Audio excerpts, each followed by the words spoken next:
Porque estamos contando la historia de Alfonso III, el Magno, cuando todavía no era Magno, sino más bien jovencito, pero que tenía apenas 20 años cuando protagoniza su primera ofensiva contra los moros, que fueron las cabalgadas de Deza y Atienza, plazas que conquistó.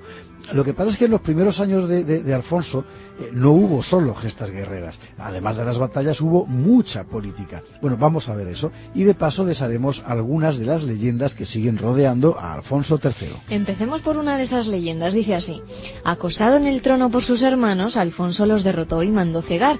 Uno de ellos, Bermudo, se refugió en Astorga, donde con ayuda de los musulmanes resistió durante 7 años. Pues esta leyenda surgió en los años posteriores al reinado de nuestro protagonista y nadie sabe exactamente cómo ni por qué.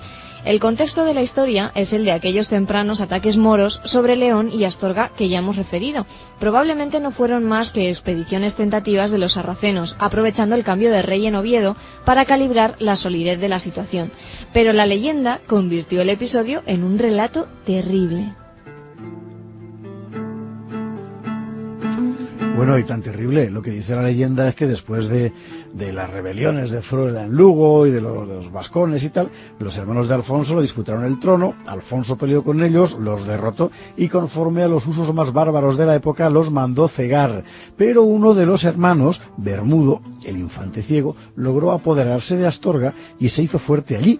Y cuando Alfonso envió a sus huestes contra el hermano rebelde, el infante ciego llamó en su socorro a los moros. 7 años mantuvo la posesión de la ciudad hasta que, derrotado, huyó a Córdoba con los sarracenos. Y ahora la verdad. Empecemos por el principio. En realidad nadie está seguro de que Alfonso tuviera hermanos, ni, de tenerlos, qué relaciones mantenía con ellos.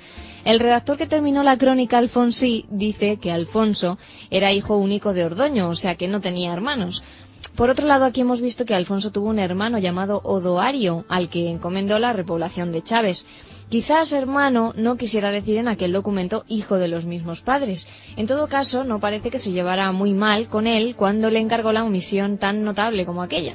Pero hay más. ¿Es verosímil que un ciego desterrado y condenado en el siglo IX pudiera conquistar una ciudad como Astorga, poblada por gentes fieles al rey? Pues no, no lo es. ¿Es verosímil que esa ciudad estuviera en pie de guerra contra la corona durante nada menos que 7 años sin que ninguna fuente directa permita corroborarlo? Pues tampoco lo es. ¿Es verosímil que el Emirato emprendiera semejante aventura, socorrer una plaza rebelde en el reino de Asturias sin que las fuentes musulmanas nos digan nada? Pues tampoco es verosímil. Así que lo del infante ciego no es más que una leyenda.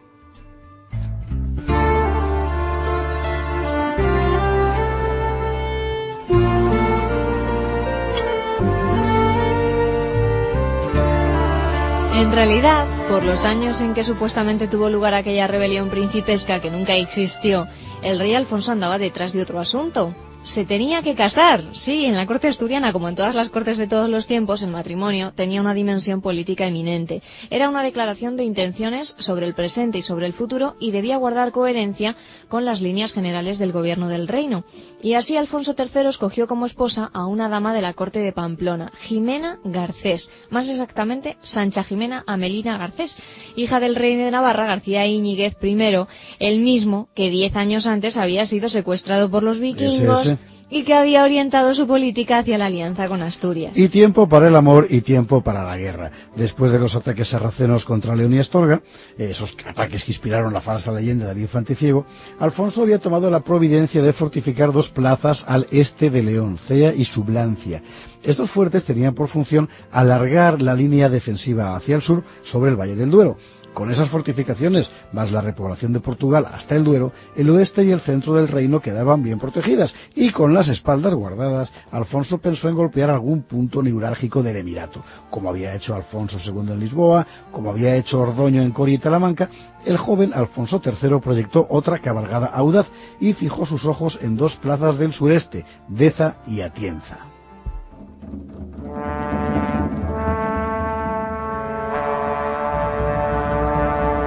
Deza está en el sureste de Soria, en el paso a la provincia de Zaragoza, donde la fosa de Almazán se funde con la sierra de Miñana. Atienza está en el norte de Guadalajara, en la serranía, cara al Valle del Duero. Las 2 plazas tenían un valor estratégico semejante. Eran hitos en el campo natural que lleva desde el Valle del Tajo, es decir, desde el Emirato de Córdoba, hasta el Valle del Ebro, es decir, hacia el territorio banú casi musulmán, pero levantisco. Para el Emirato se trataba de dos puntos fuertes en la estructura de puestos avanzados que protegía su frente norte, y ahí es donde Alfonso quiso golpear. No conocemos bien el desarrollo de los hechos porque la crónica es muy escueta. Al parecer, Deza fue tomada a viva fuerza. En el curso de los combates, las huestes de Alfonso lograron incendiar el principal baluarte defensivo de la plaza y muchos sarracenos perecieron allí. En cuanto a Atienza, la ciudad capituló tras un breve asedio. En todo caso, fueron dos éxitos militares de Alfonso III con los que el joven rey enviaba un mensaje inequívoco al Emirato. El león asturiano rugía y estaba dispuesto a pasar a la ofensiva. Parece que Alfonso no se contentó con golpear sobre estas dos ciudades, sino que también dejó allí guarnición, como su padre había hecho en su día, en la no lejana Talamanca. Con ese movimiento, el reino de Asturias situaba un núcleo armado muy al sur de sus propias fronteras, de manera que el camino quedaba cerrado por aquella parte a las eventuales incursiones musulmanas sobre tierras del Duero. Eso significaba que la repoblación en Castilla podría seguir avanzando.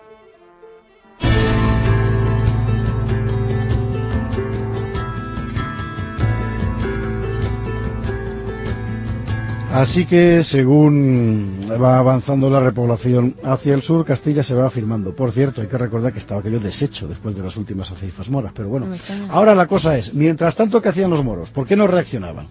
Bueno, los moros no reaccionaban porque el emir Muhammad se estaba encontrando con un auténtico avispero de problemas internos. Revueltas de bereberes en el sur, revueltas de mozárabes en distintos puntos del reino, peleas entre árabes y muladíes, es decir, cristianos españoles convertidos al Islam, sublevaciones. Entre esas sublevaciones hubo una que iba a marcar la historia del reino de Asturias, la del muladí Ibn Marwan en Mérida. Hora es ya de ocuparse de ella y la veremos la semana que viene.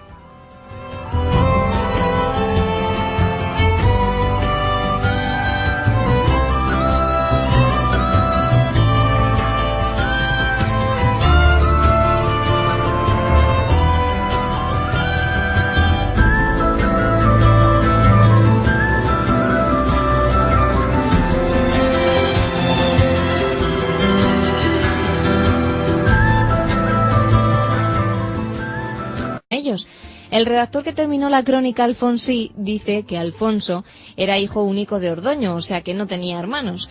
Por otro lado, aquí hemos visto que Alfonso tuvo un hermano llamado Odoario, al que encomendó la repoblación de Chaves. Quizás hermano no quisiera decir en aquel documento hijo de los mismos padres. En todo caso, no parece que se llevara muy mal con él cuando le encargó la omisión tan notable como aquella.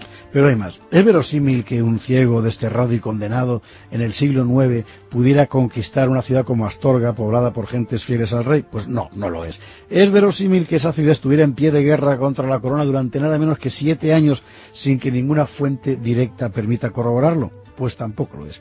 ¿Es verosímil que el Emirato emprendiera semejante aventura, socorrer una plaza rebelde en el reino de Asturias sin que las fuentes musulmanas nos digan nada? Pues tampoco es verosímil. Así que lo del infante ciego no es más que una leyenda.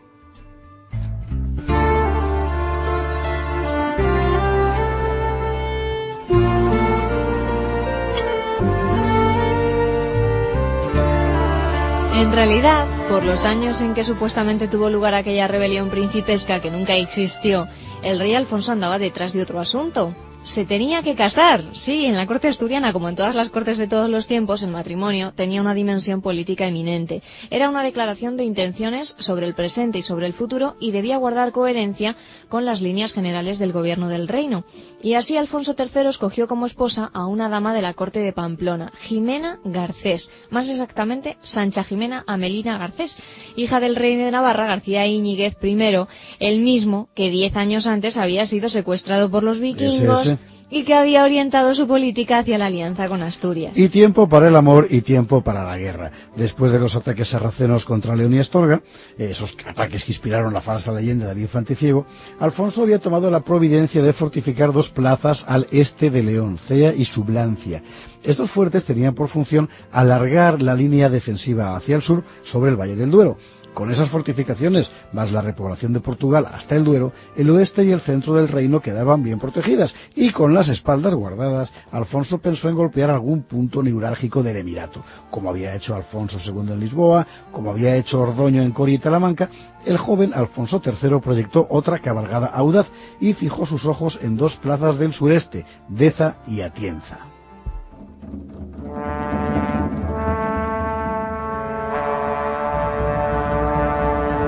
Deza está en el sureste de Soria, en el paso a la provincia de Zaragoza, donde la fosa de Almazán se funde con la sierra de Miñana. Atienza está en el norte de Guadalajara, en la serranía, cara al Valle del Duero. Las dos plazas tenían un valor estratégico semejante, eran hitos en el campo natural que lleva desde el Valle del Tajo, es decir, desde el Emirato de Córdoba, hasta la alianza con Asturias. Y tiempo para el amor y tiempo para la guerra. Después de los ataques sarracenos contra León y Astorga, esos ataques que inspiraron la falsa leyenda del infante ciego, Alfonso había tomado la providencia de fortificar dos plazas al este de León, Cea y Sublancia. Estos fuertes tenían por función alargar la línea defensiva hacia el sur sobre el Valle del Duero. Con esas fortificaciones, más la repoblación de Portugal hasta el Duero, el oeste y el centro del reino quedaban bien protegidas, y con las espaldas guardadas, Alfonso pensó en golpear algún punto neurálgico del Emirato, como había hecho Alfonso II en Lisboa, como había hecho Ordoño en Coria y Talamanca. El joven Alfonso III proyectó otra cabalgada audaz y fijó sus ojos en dos plazas del sureste, Deza y Atienza.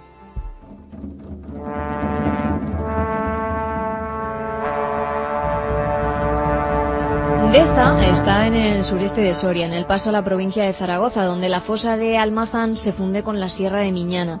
Atienza está en el norte de Guadalajara, en la serranía, cara al Valle del Duero. Las dos plazas tenían un valor estratégico semejante, eran hitos en el campo natural que lleva desde el Valle del Tajo, es decir, desde el Emirato de Córdoba, hasta el Valle del Ebro, es decir, hacia el territorio Banu Qasi, musulmán, pero levantisco.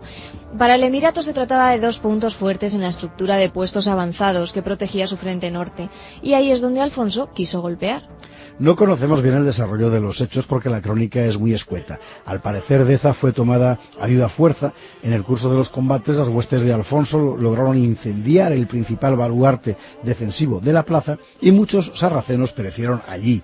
En cuanto a Atienza, la ciudad capituló tras un breve asedio. En todo caso, fueron dos éxitos militares de Alfonso III con los que el joven rey enviaba un mensaje inequívoco al Emirato. El león asturiano rugía y estaba dispuesto a pasar a la ofensiva. Parece que Alfonso no se contentó con golpear sobre estas dos ciudades, sino que también dejó allí guarnición, como su padre había hecho en su día, en la no lejana Talamanca. Con ese movimiento, el reino de Asturias situaba un núcleo armado muy al sur de sus propias fronteras, de manera que el camino quedaba cerrado por aquella parte a las eventuales incursiones musulmanas sobre tierras del Duero. Eso significaba que la repoblación en Castilla podría seguir avanzando.